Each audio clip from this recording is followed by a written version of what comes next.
ஓம் சாந்தி. அவ்யக்த முரளி 20/6/1977.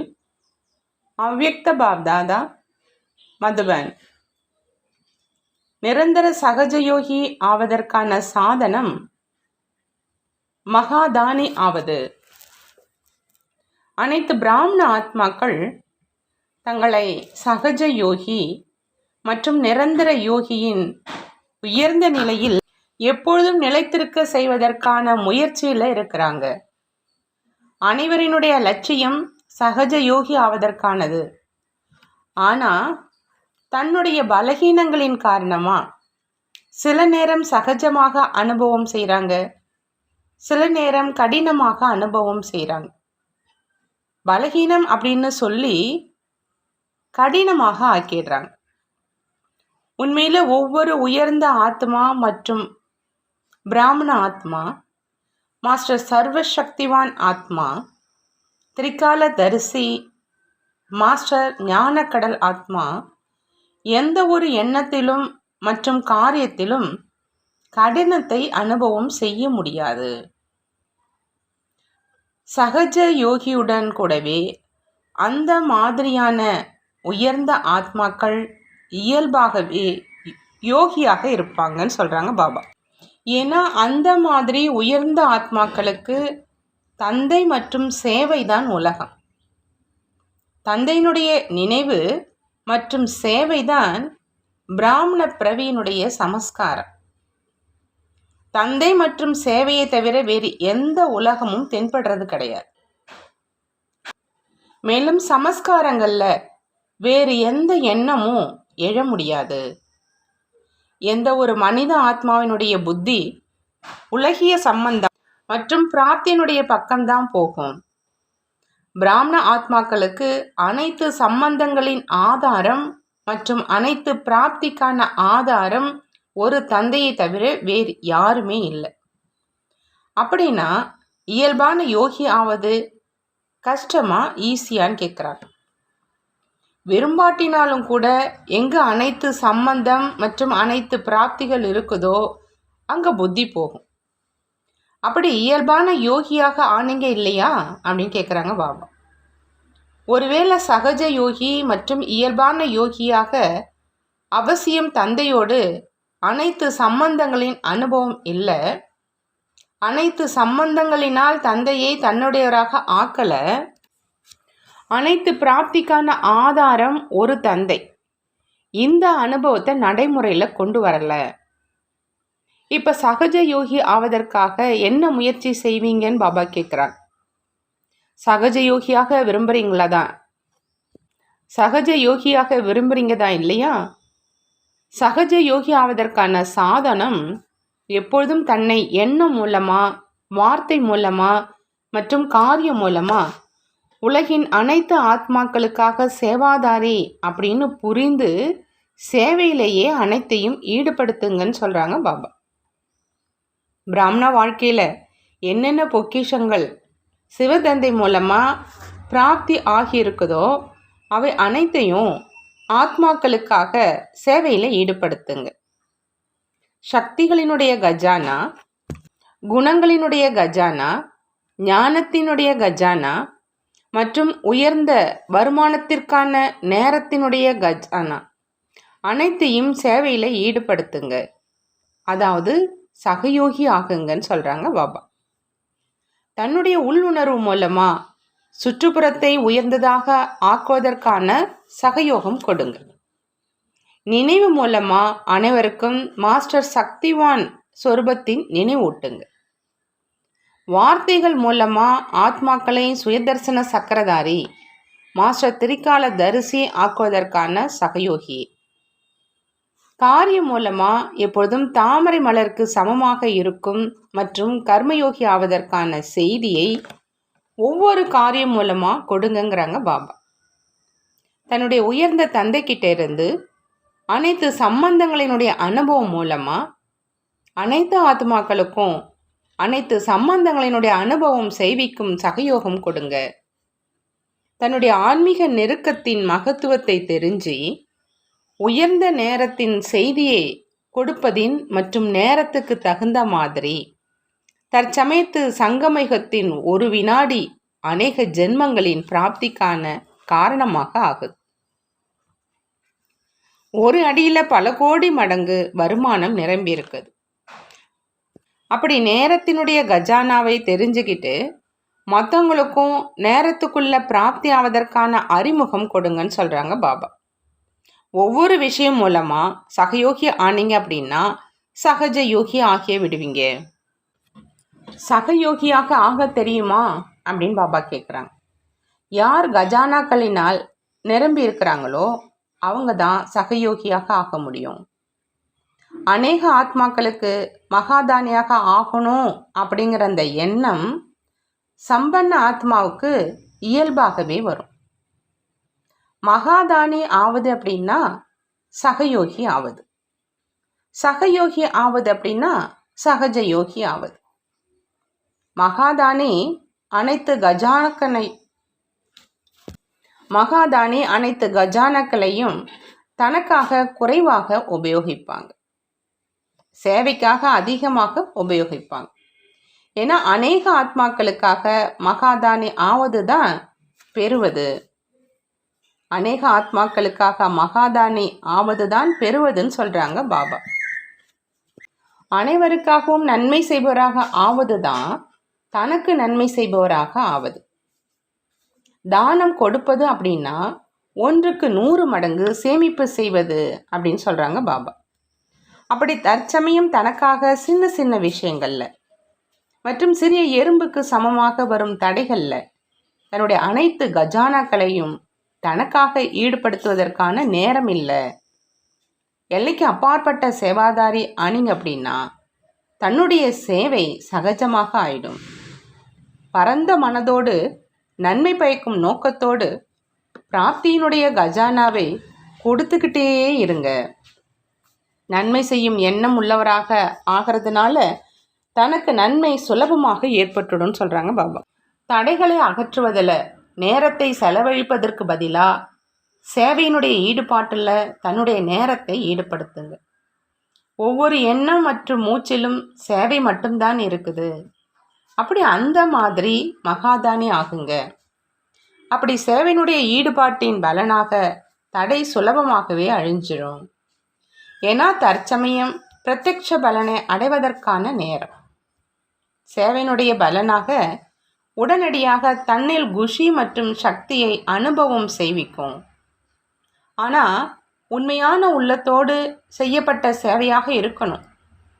உண்மையான உள்ளத்தின் மேல் தந்தை மிகவும் திருப்தியாக இருக்கிறாங்க. அநேக குழந்தைகள் சேவையோ நாங்கள் செய்கிறோம், ஆனால் பலன் கிடைக்கிறதில்ல, அதாவது வெற்றி கிடைக்கிறதில்ல அப்படின்னு சொல்கிறாங்க. அது ஏன் ஆகுது? ஏன் அப்படின்னா சேவையை 2 விதமாக செய்கிறாங்க. ஒன்று உள்ளபூர்வமாக மற்றும் இன்னொன்று மற்றவர்களுக்கு காண்பிப்பதற்காக. அதாவது பெயர் புகழ் பெறணும் அப்படிங்கிற அற்ப கால இச்சையோடு செய்கிறாங்க. விதையே அற்ப காலத்திற்கானது அப்படின்னா அந்த மாதிரி விதையினுடைய அற்ப கால பலனாக பெயர் புகழை அடைஞ்சிடுறாங்க. பிறகு வெற்றியினுடைய பலன் எப்படி கிடைக்கும் அப்படின்னு கேட்குறாங்க பாபா. பெயர் கிடைக்கணும் அப்படிங்கிற பாவனையினுடைய பலன் பெயர் புகழின் ரூபத்திலோ பிராப்தியோ ஆகிடுது. மற்றவங்களுக்கு காண்பிக்கணும் அப்படிங்கிற எண்ணம் விதை ரூபமாக இருப்பதின் காரணத்தினால அனைவருடைய எதிரில் தென்படுவதில் வந்து விடுறாங்க. அனைவருடைய வாயிலிருந்து அற்ப காலத்தின் மகிமையின் பலனா இவர் சேவை மிக நன்றாக செய்கிறார் என்பது கிடைச்சிடுது. எப்போ அற்ப காலத்து மகிமையின் பலன் கிடைச்சிருச்சு, அதாவது பழுக்காத பிஞ்சு பழத்தையே ஏற்றுக்கிட்டீங்க அப்படின்னா முழுமையான பலனின் பிராப்தி, அதாவது நன்றாக பழுத்த பழத்தினுடைய பிராப்தி எப்படி இருக்கும், ரிசல்ட்டாக என்ன இருக்கும் அப்படின்னு கேட்குறாங்க பாபா. பழுக்காத பழத்தை ஸ்வீகாரம் செய்யும் காரணத்தினால மற்றும் அற்ப காலத்து விருப்பம் நிறைவேறும் காரணத்தினால எப்பொழுதும் சக்திசாலியாக ஆக முடியாது, அதிகாரியாக ஆக முடியாது. மேலும் சேவை செய்த போதிலும் பலகீனமான காரணத்தினால அவர் தன் மேலேயே எப்பொழுதும் திருப்தியாக இருக்க மாட்டாங்க. மேலும் அனைவரையும் திருப்தி செய்ய முடியாது. ஆகையினால இவ்வளவு செய்த போதிலும் ஏன் வெற்றி ஏற்படலை அப்படிங்கிற அந்த கேள்விக்குறி எப்பொழுதும் இருக்கும். இவர் அப்படி செய்கிறார், இவர் ஏன் இப்படி செய்கிறார், அந்த மாதிரி இருக்கக்கூடாது, இந்த மாதிரி தான் இருக்கணும், இந்த கேள்விக்குறியிலேயே இருப்பார். ஆகையினால சேவாதாரியாகவும் உள்ள பூர்வமாக ஆகுங்கன்னு சொல்கிறாங்க பாபா. உண்மையான உள்ளத்தோடு சேவாதாரியாக ஆகும் குழந்தைகளினுடைய விசேஷ லட்சியம் என்னவாக இருக்கும்? மனமுடைந்த ஆத்மாக்களை சக்திசாலியாக ஆக்குபவராக, எப்படிப்பட்ட அவகுணம் நிறைந்த ஆத்மாவை, ஏழை ஆத்மாவை எப்பொழுதும் தந்தை மூலமாக கிடைச்சிருக்கும் குணங்களின் தானம் மூலமாக, குணங்களின் கஜானாக்களினால் ஏழையை செல்வந்தனாக்கும் உயர்ந்த எண்ணம் மற்றும் சுப பாவனை வைப்பாங்க. உண்மையான உள்ளத்தோடு சேவை செய்கிறவங்க எப்பொழுதும் பிரத்யட்ச பலன் பெறதுனால தன்னை வெற்றி மூர்த்தி அப்படின்னு அனுபவம் செய்வாங்க. ஆகையினால அந்த மாதிரி எப்பொழுதும் சகயோகி ஆகினீங்க அப்படின்னா சகயோகத்தின் பலனா சகஜ யோகி ஆகிடுவீங்க. எப்பொழுதும் சகயோகி ஆகிறதுனால எப்பொழுதும் பிஸியாக இருப்பீங்க. எண்ணத்திலும் பிஸியாக இருந்தீங்க அப்படின்னா தன்மேலும் தந்தையிடமும் வீணானதினுடைய புகாராக என்ன சொல்கிறீங்களோ அவை அனைத்தும் முடிவடைந்துடும் சொல்கிறாங்க. எப்பொழுதும் ஒவ்வொரு எண்ணத்தினால் சேவை செய்யக்கூடிய, அற்ப காலத்து பலனை தியாகம் செய்யக்கூடிய, எப்பொழுதும் வெற்றி மூர்த்தியாக ஆகக்கூடிய, ஒவ்வொரு ஆத்மாவுக்கும் நன்மை செய்வதற்காக பொறுப்பாளர் ஆகக்கூடிய, உயர்ந்த சிந்தனை உள்ள ஆத்மாவுக்கு எப்பொழுதும் தந்தை மற்றும் சேவையிலேயே ஈடுபட்டு கொண்டிருக்கும் நெருக்கமான ஆத்மாக்களுக்கு, எப்பொழுதும் அனைத்து கஜானாக்களின் மகாதானி ஆத்மாக்களுக்கு, அந்த மாதிரி உயர்ந்த ஆத்மாக்களுக்கு பாப்தாதாவின் அன்பு நினைவுகள் மற்றும் நமஸ்காரம் சொல்கிறாங்க. நாமும் நம்மளுடைய பாப்தாதாவுக்கு அன்பு நினைவுகள் மற்றும் நமஸ்காரம் செய்வோம். பார்ட்டிகளோடு அவ்யக்த பாப்தாதாவினுடைய சந்திப்பு. பாப்தாதா கேட்குறாங்க, ஆத்மாவினுடைய அனைத்து குணங்களையும் அனுபவம் செஞ்சிருக்கீங்களா அப்படின்னு. எது தன்னுடைய இயற்கையான குணமோ, ஞான சொரூபம், அன்பு சொரூபம் மற்றும் சுகம், சாந்தி, ஆனந்த சொரூபம் அப்படிங்கிற இந்த அனைத்து குணங்களினுடைய அனுபவம் இருக்குதா அப்படின்னு கேட்குறார்.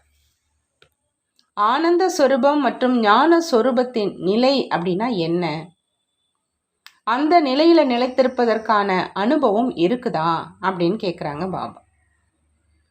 இந்த அனுபவம் செய்வது அப்படின்னா அனைத்து குணங்களையும் அனுபவம் செய்வது மற்றும் அமைதியை மட்டும் பிராப்தி செய்வது என்பது தன் கையில் தான் இருக்குது. ஒருவேளை ஒவ்வொரு குணத்தினுடைய அனுபவம் இருக்குது அப்படின்னா சூழ்நிலையினுடைய நேரத்திலும் அனுபவத்தின் ஆதாரத்தினால சூழ்நிலையை மாற்றிடுவீங்க. பாபா சொல்றாங்க, ஒவ்வொரு குணத்தினுடைய அனுபவம் உங்களுக்கு இருந்தா சூழ்நிலையினுடைய நேரத்திலும் அனுபவத்தின் ஆதாரத்தினால சூழ்நிலையையே மாற்றிடுவீங்க அப்படின்னு. ஆகையினால ஒவ்வொரு குணத்தின் அனுபவி ஆவது அப்படிங்கிறது தான் தற்சமயம் செய்ய வேண்டிய முயற்சி. எப்படி ஸ்தூலமான லிஃப்ட் இருக்குது இல்லையா, அதில் எந்த தளத்தின் எண்ணெய் நீங்கள் அழுத்துறீங்களோ அந்த தளத்துக்குத்தான் எடுத்துட்டு போகும். அந்த மாதிரி இதுலேயும் பயிற்சி வேணும்னு சொல்கிறாங்க பாபா. இது புத்தியினுடைய லிஃப்ட். நினைவு அப்படிங்கிற அந்த பொத்தானை அழுத்தினீங்க அப்படின்னா உடன் சென்றடைவீங்க. சில நேரம் லிஃப்ட் இருந்த போதும் வேலை செய்யாமல் இருக்கும் இல்லையா, அல்லது மேலே செல்வதற்காக நீங்கள் எண்ணெய் அழுத்தினீங்க, ஆனால் அது கீழே வந்துடும். மேலும் இரண்டாவது எண்ணெய் அழுத்தினீங்க, ஆனால் நீங்கள் 3 அல்லது 4வது மாடிக்கு வந்துடுவீங்க. அப்படி அந்த மாதிரி ஆகிடும். ஆனால் அந்த மாதிரி இங்கு இல்லை. லிஃப்ட் தன்னுடைய கட்டுப்பாட்டில் இருக்கணும். ஒருவேளை விரும்பாட்டினாலும் கூட கீழே வந்துடுறீங்க அப்படின்னா ஏதோ தொய்வு இருக்குது, கட்டுப்படுத்தும் சக்தி இல்லை. யார் தன்னைத்தான் கட்டுப்படுத்த முடியலையோ அவங்க ராஜ்யத்தை எப்படி கட்டுப்படுத்துவாங்க? அங்கு ராஜ்யமும் சட்டப்படி நடப்பதாக இருக்கும், இயற்கையும் கட்டளைப்படி நடக்கும். இங்கு இயற்கை ஏமாற்றிடுது. அப்படி இயற்கையினுடைய அதிகாரியாக யார் ஆவாங்க? யார் சுயம் தன்னுடைய அதிகாரியாக இருப்பாங்களோ அவங்க தான் இயற்கையினுடைய அதிகாரியாக ஆவாங்க. எந்த விதமான எண்ணம், சுபாவம், நபர் மற்றும் வைபவத்தின் அடிமைத்தனம் இருக்க வேண்டாம்னு சொல்கிறாங்க பாபா. இதைத்தான் அதிகாரின்னு சொல்கிறது. தன்னுடைய சுபாவத்திலும் அடிமைத்தனம் இருக்கக்கூடாது. என்னுடைய சுபாவம் அந்த மாதிரி, எனவே செஞ்சிட்டேன் அப்படி சொல்கிறது கூட அடிமைத்தனமாக ஆச்சு இல்லையா? அதிகாரி எப்பொழுதும் சக்திசாலியாகத்தானே இருப்பாங்க அப்படின்னு சொல்கிறாங்க பாபா. ஆஹா பாபா ஆஹா ட்ராமா அப்படிங்கிற பாடலை பாடிக்கொண்டே இருந்தீங்க அப்படின்னா எப்பொழுதும் ஆர்வம் நிறைந்த ஈடுபாட்டில் மூழ்கியிருப்பீங்க. ஏன்னா யார் பார்வையாளராக ஆகி ஒவ்வொரு பங்கையும் செய்கிறாங்களோ அவங்க தான் முழுமையான ஈடுபாட்டில் இருக்க முடியும். எப்பொழுதாவது யாராவது பாடல் பாடுறாங்க அப்படின்னா அதிலேயே மூழ்கியிருப்பாங்க இல்லையா? அப்படி இந்த பாடலை பாடுறவங்க எப்பொழுதும் ஒருவரின் ஈடுபாட்டிலே மூழ்கி இருக்கிறவங்க, ஒரு தந்தையை தவிர வேறு யாரும் இல்லை அப்படிங்கிற இந்த பாடலை பாடிக்கிட்டே இருங்க. மிகப்பெரிய படை எவ்வளோ பெரிய படையாக இருக்குமோ அந்த அளவு தன்னுடைய ராஜ்யத்தை சுலபமாகவே அடைஞ்சிடுறாங்க. இவை அனைத்தையும் தன்னுடைய திடமான எண்ணத்தினால என்ன விரும்புகிறீங்களோ அதை செய்ய முடியும். அந்த ஆத்ம ஞானி கூட ஸ்தூலமான தபஸ்யா மூலம், அற்ப காலத்தின் தபஸ்யா மூலம் அற்ப காலத்தின் சித்தியை பிராப்தி செஞ்சிடுறாங்க. நீங்கள் ஆன்மீக தபஸ்வி, பரமாத்ம ஞானியாக இருக்கீங்க. அவருடைய எண்ணம் என்ன செய்யும்? எப்பொழுதும் வெற்றி ரத்தனத்தினுடைய நினைவு இருக்கிறதுனால மாயாவின் அநேக விதமான தடைகள் ஒன்றுமே இல்லாதது போல் முடிவடைஞ்சிடும். எப்படி அவங்களுடைய பெயர் அடையாளமே மறைஞ்சிடுற அளவுக்கு அவங்க மேலே வெற்றி அடையுங்கள் அப்படின்னு சொல்லுவாங்க இல்லையா? எப்பொழுதும் வெற்றி அடைபவனுடைய நினைவு மற்றும் போதை இருக்குது அப்படின்னா மாயாவினுடைய தடைகளின் பெயர் அடையாளம் இருக்காது. மாயாவினுடைய தடை இறந்து போன எறும்புக்கு அதை கண்டு பயப்படுவராக இல்லையே கேட்குறாங்க பாபா. மா வீரன் அனைத்து வீரம் நிறைந்தவர், தடைகளை கண்டு பயப்பட மாட்டார். தடைகளை புரிந்துகிட்டீங்க இல்லையா? ஏன் வருது, எப்படி அகலும், இந்த அனைத்தினுடைய ஞானம் இருக்குது தான் இல்லையான்னு கேட்குறாங்க. தடை வருது முன்னேற செய்வதற்காக. தடை வருவதனால அனுபவியாகவும் மற்றும் உறுதியானராகவும் ஆகிடுறீங்க. தெரிஞ்சுக்கிறதுனால ஞானம் நிறைந்தவர் தடைகளிலிருந்து லாபத்தை எடுப்பாரே அன்றி பயப்பட மாட்டார். தடை வந்திருக்குது முன்னேற்றம் செய்விப்பதற்காக. இந்த நினைவு வர்றதுனால மகாவீர் ஆகிடுவீங்க. வீணான எண்ணங்களினால் பயப்படவோ இல்லையே. எண்ணங்கள் மேல் வெற்றி அடைகிறவங்க பயப்பட மாட்டாங்க. பயந்தீங்க அப்படின்னா மாயா பலகீனத்தை பார்த்து மேலும் தாக்குதல் செய்யும். வீரம் நிறைந்தவர் என்று பார்த்தால் விடைபெற்று சென்றிடும். இரண்டாவதா பாபா சொல்கிறாங்க, நீங்கள் சுயதர்சன சக்கரதாரி தான் இல்லையா? அப்படின்னா சுயதர்சன சக்கரதாரியாக இருக்கிறவங்க எதிர்காலத்தில் குடநிழலில் இருக்கிறோம். ஒருவேளை சுயதர்சன சக்கரதாரியாக இல்லை அப்படின்னா எதிர்காலத்தில் குடநிழலில் இருப்போராக இல்லை.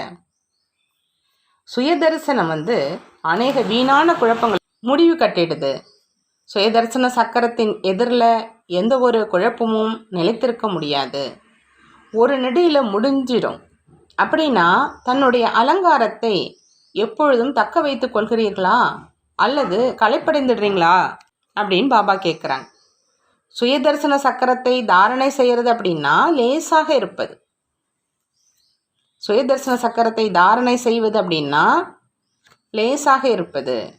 லேசாக இருக்கும் ஒன்றை எப்பொழுதும் தாரணை செய்வது கடினமாக இருக்காது. சுயதர்சன சக்கரதாரி ஆவது தான் லேசாக ஆவது. ஆகினால நிரந்தரமாக இந்த சக்கரத்தை சுற்றி கொண்டே இருங்க. இதை விடக்கூடாது. ஏன் அப்படின்னா பிராப்தியினுடைய அனுபவம் இருக்குது தான் இல்லையா அப்படின்னு பாபா சொல்கிறான். மூன்றாவதாக பாபா சொல்கிறாங்க, எவ்வளவு தாகமுள்ள ஆத்மாக்களின் தாகத்தை தீர்ப்பீங்களோ அந்த அளவு தானும் திருப்தியான ஆத்மாவாக இருப்பீங்க. மற்றவங்களுக்கு குஷி கொடுப்பது அப்படின்னா சுயம் குஷியாக இருப்பது. எப்படி தானம் செய்கிறதுனால செல்வம் அதிகரிக்குது, அதே மாதிரி மற்ற ஆத்மாக்களுக்கு குஷி சாந்தி கொடுக்கறது கிடையாது, ஆனால் தன்னுள் அது நிரப்புவது. பாபா சொல்கிறாங்க, குஷி கொடுப்பது அப்படின்னா சுயம் குஷியாக இருப்பது. எப்படி தானம் செய்கிறதுனால செல்வம் அதிகரிக்குது, அதே மாதிரி மற்ற ஆத்மாக்களுக்கு குஷி சாந்தி சக்தி கொடுப்பது அல்ல, ஆனால் தன்னுள் நிரப்புவது. எப்போ சேவை செய்வதனுடைய முழு ஈடுபாடு வந்துடுது அப்படின்னா தூங்கிட்டு இருந்தாலும் கூட கனவிலும் சேவை செய்வாங்க. கனவிலும் கூட சேவைக்கான நல்ல நல்ல திட்டம் யோகா மூலம் உணர்த்துதல் ஏற்பட்டது போல் கனவிலும் வரும். இந்த ஈடுபாட்டினுடைய பிரதிபலன் கனவுல கிடைக்கிது. இதைத்தான் நல்ல ஈடுபாட்டோடு மூழ்கியிருப்பது அப்படின்னு சொல்றது. குழந்தைகள் உங்களுக்காக பிராமணர்களுடைய உலகம் இருக்குது, மற்றபடி வெளி உலகம் சாரமற்றது. பார்த்துக்கிட்டே பார்க்காமலும் வாழ்ந்து கொண்டும் அதில் வாழாமலும் இருக்கீங்க. ஆகினால சேவாதாரியினுடைய கனவுல என்ன வரும் அப்படின்னு கேட்குறாங்க பாபா. தந்தை மற்றும் சேவை, வேறு எதுவுமே முற்றிலும் இருக்காதுன்னு சொல்கிறாங்க பாபா. நல்லது. 4வதாக பாபா மாயாவை ஒரு வார்த்தையினால் மயக்கமடைய செய்யுங்கன்னு சொல்கிறாங்க. அந்த வார்த்தை எது? எங்கு பாபா இருக்கிறாங்களோ அங்கு மாயா இல்லை. எங்கு பாபா இருக்கிறாங்களோ அங்கு மாயா இல்லை.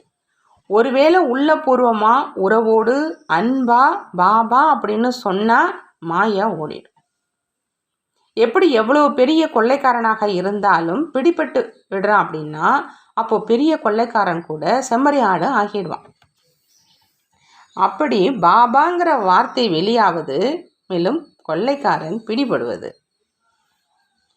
எந்த மாயா ஒரு நொடிக்கு முன்பு சிங்கத்தின் ரூபமுடையதாக இருந்ததோ அது ஒரு நொடிக்கு அப்புறம் செம்மறியாடாக ஆயிடுது.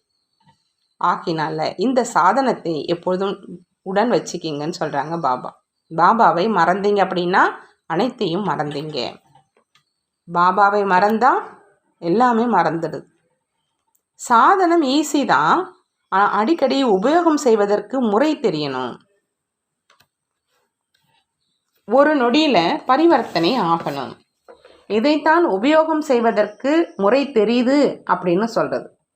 என்னுடைய பாபா அப்படிங்கிறத எப்பொழுதும் நினைவில் வைங்க. எப்பொழுது என்னுடைய பாபா வந்தது அப்படின்னா மாயா ஓடிடுச்சு.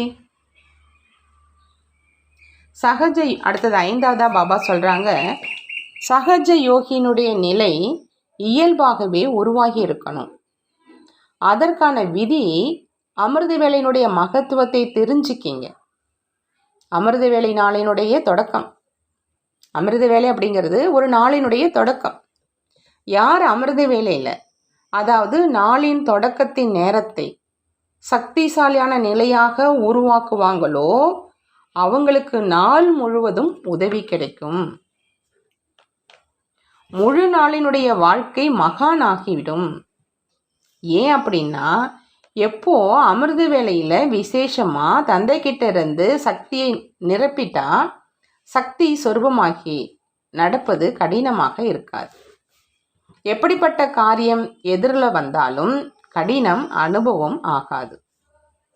ஆனால் அடைந்த சக்தியின் ஆதாரத்தினால சுலபமாக ஆயிடும். சகஜ யோகினுடைய நிலை இயல்பாகவே உருவாகியிருக்கும் அப்படின்னு சொல்கிறாங்க பாபா. அமிர்த வேலையை தவற விடுவது அப்படின்னா சங்கம யுகத்தில் விசேஷ அந்த பிராப்தியை அழிப்பது.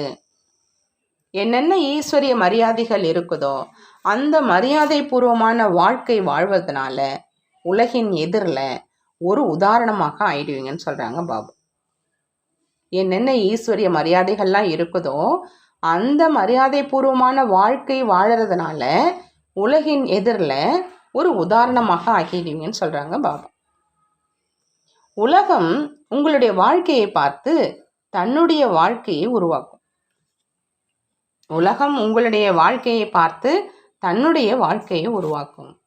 ஆகையினால மரியாதை கோட்டுக்கு உள்ளே இருந்தீங்க அப்படின்னா மாயா வர முடியாது. என்னவானாலும் சரி, தன்னுடைய ஊக்கம் உற்சாகம் புதியதாக இருக்கணும்.